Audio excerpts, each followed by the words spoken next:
সেই টুলসগুলো জাগ্রত করা দরকার। সেখানে ভারত বারবার অ্যালার্মিং করছে যে আমরা বাংলাদেশে একটা নতুন গণতান্ত্রিক সরকার চাই।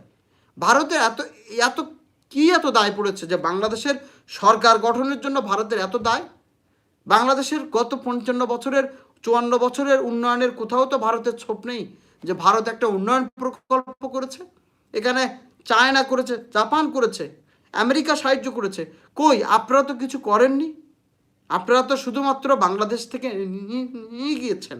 তার মূল কারণ হচ্ছে 1971-এর পরে শেখ মুজিবকে ক্ষমতায় রেখেছিলেন।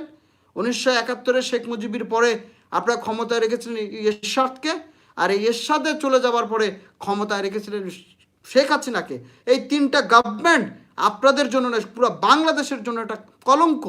যেই তিনটা গভর্নমেন্টই শেষ পর্যন্ত শেষ করতে পারেনি। এরশাদ 90-এর গণ-অভ্যুত্থানে তিনি পতন হয়ে গেলেন। শেখ হাসিনা এই 2024-এর রেঞ্জির গণ-অভ্যুত্থান পতন হয়ে গিয়েছে।